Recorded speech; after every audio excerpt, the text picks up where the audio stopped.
নমস্কার। আপনারা দেখছেন হেলথ কেয়ার নাও, আর আমি আপনাদের সঙ্গে নিমাই পান্ডা।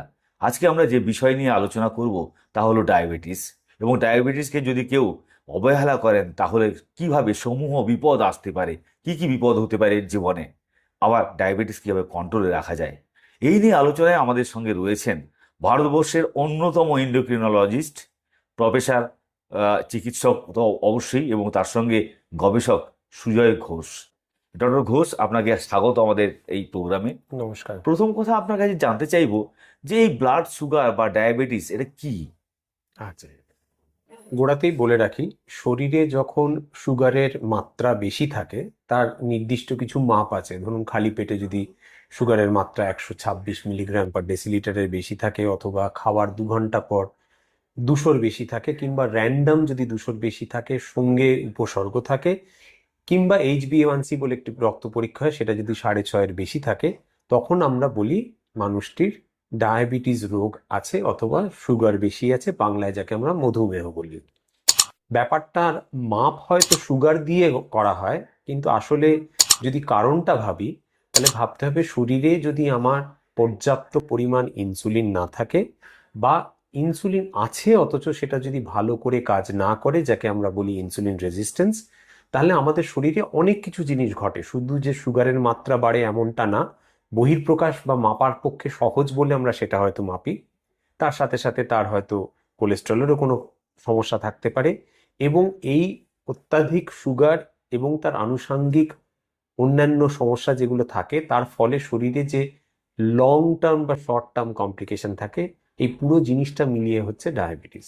এখানে একটা প্রশ্ন যে একজন তার যে সুগার বেশি বা তিনি ডায়াবেটিক, কি কি লক্ষণ দেখে তিনি বুঝতে পারবেন যে তিনি এই সমস্যায় পড়েছেন বা তার এই সমস্যা শুরু হয়েছে? আচ্ছা, গোড়াতেই বলে রাখি, এই মুহূর্তে ভারতবর্ষে আনুমানিক 10 কোটি মানুষের ডায়াবেটিস আছে।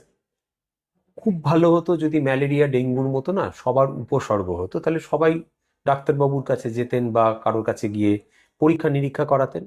মনে রাখতে হবে, অন্তত 50% মানুষ যাদের ডায়াবেটিস আছে তাদের সারা জীবন কোনো উপসর্গই হবে না। তাহলে যদি উপসর্গের জন্য অপেক্ষা করে আমি ডায়াবেটিস স্ক্রিনিং করি, তাহলে কিন্তু 50% মানুষকে আমরা ডায়াগনোজই করে উঠতে পারবো না। তাহলে যাদের উপসর্গ হচ্ছে তাদের ক্ষেত্রে হতে পারে যে রাত্রে বারবার পেচ্ছাপ করতে উঠতে হচ্ছে, ঘন ঘন জল তেষ্টা পাচ্ছে, হতে পারে ওজন হঠাৎ করে কমে গেছে।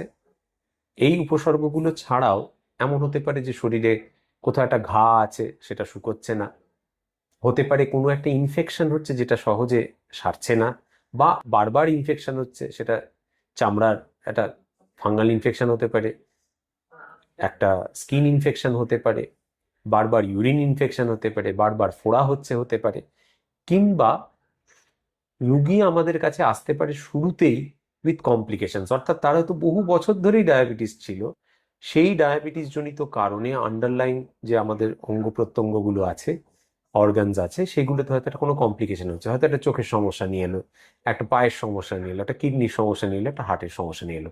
তাহলে আমরা যেন অপেক্ষা করে না থাকি যে আমার উপসর্গ হবে তবে আমি পরীক্ষা করব। তার মানে ভারতবর্ষের যা বর্তমান পরিস্থিতি, তাতে আমাকে বললে আমি বলবো 20 থেকে 25 বছরের মধ্যে প্রথমবার কিন্তু রক্ত পরীক্ষা অবশ্যই করা উচিত, উপসর্গ না থাকলে। তারপর হয়তো সেটা 3 থেকে 5 বছর অন্তর করা যেতে পারে। আর যাদের ধরুন অন্য কোনো রোগ আছে তাদের ক্ষেত্রে অ্যানুয়ালি টেস্ট করা উচিত। কিরকম না, ধরুন খুব স্ট্রং ফ্যামিলি হিস্ট্রি আছে, আপনার স্থূলতা আছে, ওজন বেশি, আপনার রক্তচাপ বেশি, আপনার কোলেস্ট্রল বেশি, আপনার লিভারের সমস্যা আছে, যাকে আমরা মেটাবলিক অ্যাসোসিয়েটেড ফ্যাটি লিভার বা সেই ধরনের যে সমস্যাগুলো থাকে, তাহলে সেই ক্ষেত্রে কিন্তু আরো বেশি ফ্রিকোয়েন্সিতে আমাদের রক্ত পরীক্ষা করা উচিত।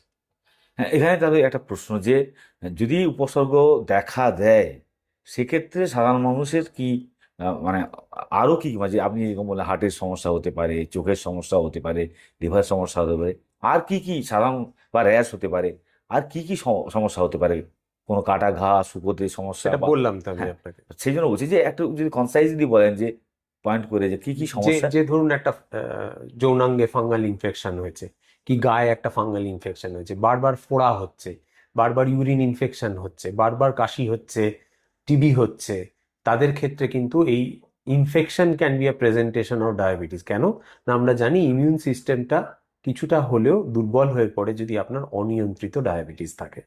তাহলে বিপদ মানে ডায়াবেটিসের যদি চিকিৎসা কেউ না করান তার কি কি বিপদ আসতে পারে? আচ্ছা, তাহলে আমরা এটাকে দুভাগে ভাগ করে নিতে পারি, যাকে আমরা বলি অ্যাকিউট কমপ্লিকেশন, অর্থাৎ খুব বেশি সুগার বেড়ে এই মুহূর্তে কি হতে পারে, আর অনেক দিন ধরে সুগার অনিয়ন্ত্রিত থাকলে কি কি হতে পারে। অ্যাকিউট কমপ্লিকেশনের মধ্যে হাইপারগ্লাইসেমিক কোমা হতে পারে, যেটা খুব রেয়ার। মেজরিটি ক্ষেত্রে যেটা দেখা যায় সেটা হচ্ছে ক্রনিক কমপ্লিকেশন। মনে রাখতে হবে ডায়াবেটিস এমন একটা রোগ যেখানে আমাদের শরীরের সমস্ত আর্টারি অ্যাফেক্টেড হয় বা ধমনী। এইবার এই ধমনীগুলোকে আমরা দুভাগে ভাগ করতে পারি মাপ অনুযায়ী, বড় বা মোটা ধমনীগুলো আর সরু বা সূক্ষ্ম ধমনীগুলো। এবার বড় যে ধমনীগুলো আছে, ধরুন ব্রেনে যে রক্ত সাপ্লাই হচ্ছে, তাতে গন্ডগোল হলে স্ট্রোক হবে বা প্যারালিসিস হবে। হার্টে যদি হয় তাহলে হার্ট অ্যাটাক হবে। পায়ের যে রক্ত চলাচল সেখানে গন্ডগোল হলে পায়ে আলসার হতে পারে। আর সরু বা সূক্ষ্ম যেগুলো, সেটা চোখে হলে রেটিনার সমস্যা হতে পারে, কিডনিতে হলে কিডনি খারাপ হতে পারে, নার্ভে হতে পারে। তাই এমন কোনো অঙ্গ নেই শরীরে যেটা কিন্তু ডায়াবেটিসের প্রকোপ থেকে নিস্তার পাবে। তাই বলে কি সবার সবটা হবে এমনটা নিশ্চয়ই না, কিন্তু সমস্ত অঙ্গ প্রত্যঙ্গই কিন্তু আমাদের ডায়াবেটিস জনিত কারণে এফেক্টেড হতে পারে। অনেকেরই পা কেটে বাদ দিতে হয়, এটা কেন? আচ্ছা, যদি দেখি ভারতবর্ষে 100 জন মানুষের যদি পা কেটে বাদ যায়, তাহলে গোড়াতেই মনে হবে আচ্ছা বোধহয় কোনো একটা অ্যাক্সিডেন্টে পাটা কেটে বাদ গেছে। যত ধরনের নন ট্রমাটিক অ্যাম্পুটেশন, অর্থাৎ ধরুন ট্রেনে কাটা কি গাড়ি দুর্ঘটনা। তলায় দুর্ঘটনা, এইগুলোকে যদি বাদ দিই, তাহলে কমনেস্ট কজ অফ অ্যাম্পুটেশন হচ্ছে ডায়াবেটিস রোগ।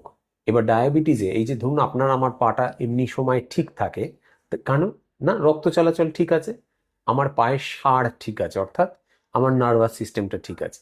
তাহলে এই দুটো জিনিস যদি ঠিক না থাকে, তাহলে মনে করুন আপনার পায়ে কিছু কেটে গেল, ফুটে গেল, আপনি তো বুঝতেই পারবেন না, কারণ পাটা অসাড়। তাহলে আপনার নেগলেক্টেড অবস্থায় পায়ে একটা ঘা হয়ে যেতে পারে, যেটা অন্য সময় যার সার আছে তার ক্ষেত্রে হতো না। রক্ত চলাচল কম থাকলে কি হবে, ঘাটা শুকোবেও দেরি করে। কারণ আমরা যাই করি না কেন, ইমিউন সিস্টেম ব্লাড সাপ্লাইয়ের উপরই তো হিলিংটা নির্ভর করে। তার উপরে মনে করুন যদি আপনার সুগারটা অনিয়ন্ত্রিত থাকে, তাহলে তো ঘাটা আরো দেরি করে সারবে। এই কয়েকটা কারণের জন্য, এবং পাটা ডিফর্মড হয়ে যায় নিউরোপ্যাথির জন্য, এই কয়েকটা কারণের জন্য পায়ের সমস্যা হওয়ার সম্ভাবনা ডায়াবেটিসে অনেক গুণ বেশি। অনেকেই ডায়াবেটিসের চিকিৎসা করেন, তো কি চিকিৎসা আপনারা করেন যা যে রোগীর দরকার হয়, এবং সেই চিকিৎসা কি সারা জীবন করতে হয় নাকি একটু কন্ট্রোল হয়ে গেলে তারপর সেই চিকিৎসা বা সেই ওষুধ খাওয়া বন্ধ করে দিতে হয়? আচ্ছা, এই প্রশ্নটার উত্তর দেওয়ার আগে একটা কথা বলে রাখি দর্শক বন্ধুদের জন্য। সেটা হচ্ছে আমাদের না গোড়ায় যখন কারো ডায়াবেটিস ধরা পড়ে, তখন কি বলেন, এই আমার অল্প একটু ডায়াবেটিস হয়েছে, অল্প সুগার বেড়েছে, আমি না হেঁটে ঠিক করে নেব, আমার ওজন কমিয়ে আমি ঠিক করে নেব, আমার জীবনধারা পরিবর্তন করে ঠিক করে নেব। মনে রাখতে হবে ডায়াবেটিসের চিকিৎসা সব থেকে বেশি উপকার পাওয়া যায় প্রথম 10 বছর। ডায়াবেটিসের 90% বেনিফিট সেই সময় আসে, সেইটারও 90% বেনিফিট হয় প্রথম 3 বছর, তারও প্রথম 1 বছরের মধ্যে বেনিফিটটা সব থেকে বেশি। তাহলে যখন আপনি ভাবছেন না ওই সামান্য ডায়াবেটিস হয়েছে, তখন থেকে কন্ট্রোল করাটা হচ্ছে সব থেকে জরুরি। এবং মনে রাখতে হবে আমাদের ডাক্তারদের কারোর ক্ষমতা নেই ডায়াবেটিস সারিয়ে দেওয়া। চিকিৎসা করে আমরা হয়তো রেমিশনে যেতে পারি, কিন্তু কারোর সারিয়ে দেওয়ার ক্ষমতা নেই। অর্থাৎ চিকিৎসাটা সারা জীবন চালিয়ে যেতে হবে। এবার এই চিকিৎসাটা কি না, দু ধরনের চিকিৎসা হতে পারে, এক ওষুধ ভিত্তিক, আর দ্বিতীয় যাকে আমরা বলি জীবনশৈলীর পরিবর্তন বা নন ফার্মাকোলজিক থেরাপি। প্রথম গল্প, যদি সেই নন ফার্মাকোলজিক থেরাপি ভাবি, তাহলে হচ্ছে খাওয়া দাওয়ার নিয়ন্ত্রণ, পরিমিত খেতে হবে। দ্বিতীয় কথা হচ্ছে এক্সারসাইজ বা কায়িক পরিশ্রম করতে হবে। 3 নম্বর, নুন খাওয়া কমাতে হবে, তেল খাওয়া কমাতে হবে, এবং যে ধরনের খাবার দাবার খেতে বলবেন আপনার ডাক্তারবাবু এবং নিউট্রিশনিস্ট, সেটা মেনে চলতে হবে। এছাড়া ওষুধপত্রের মধ্যে মুখে খাওয়ার কিছু ট্যাবলেট হতে পারে, আর ইনজেক্টেবল ইনসুলিন বা অন্যান্য নতুন ধরনের কিছু ইনজেকশন হতে পারে। সেটা আপনার ডাক্তারবাবুই ঠিক করবেন যে কোনটা আপনার পক্ষে উপযোগী। এবং মনে রাখতে হবে এটা অনেকটা পরীক্ষা দেওয়ার মতো। আপনি নিজে পড়ে পাশ করলেন, না আপনার বাড়িতে বা কারোর কোনো এক মাস্টারমশাইয়ের কাছে গিয়ে ভালো করে শিখে পাশ করলেন, সেটা খুব জরুরি নয়। জরুরি হচ্ছে আপনার আউটকাম, আপনি কন্ট্রোলটা রাখতে পারলেন কি পারলেন না। অনেক সময় আমাদের কাছে রুগীরা এসে জিজ্ঞেস করেন, আচ্ছা ওই ওষুধটার বদলে অমুকটা দিলে ভালো হতো না? মনে রাখতে হবে যে যে ওষুধপত্রগুলোই আমরা দিই না কেন, তাতে এক, রেজাল্ট দরকার, আর সেই ওষুধগুলো যেন আপনার পক্ষে উপযোগী হয় এবং আপনার শরীরের অন্যান্য কি কমপ্লিকেশন আছে সেইটার ভিত্তিতে যেন হয়। অর্থাৎ এমন একটা ওষুধ যেটা কিডনির মাধ্যমে শরীর থেকে বেরিয়ে যায়, আপনার যদি কিডনির সমস্যা থাকে তাহলে অবভিয়াসলি সেটা দেওয়া যাবে না, যত ভালোই ওষুধ হোক না কেন। তাই ডাক্তারবাবুর হাতেই ছেড়ে দেবেন, তিনি বিবেচক এবং তিনি ঠিক করে দেবেন কোন ওষুধ দিয়ে আপনার চিকিৎসা করবেন। ধন্যবাদ ডক্টর ঘোষ। ডক্টর সুজয় ঘোষ ভারতবর্ষের অন্যতম চিকিৎসক, গবেষক এবং অধ্যাপক, SSKM হাসপাতালের। ডক্টর সুজয় ঘোষ, আপনাকে ধন্যবাদ এই মূল্যবান পরামর্শ দেওয়ার জন্য। আশা করি দর্শক বন্ধুরা আপনাদের এটা কাজে আসবে, আর যদি কাজে আসে তাহলে অবশ্যই চ্যানেলটা সাবস্ক্রাইব করবেন, শেয়ার করবেন এই তথ্যগুলি, যাতে আরও বন্ধু বান্ধবদের কাছে ছড়িয়ে পড়ে, যাতে তারা সতর্ক হন, এবং অবশ্যই একটা লাইক আশা করব, তাতে আমরা আরও অনুপ্রাণিত হব এই ধরনের ভিডিও আপলোড করার জন্য। নমস্কার। নমস্কার।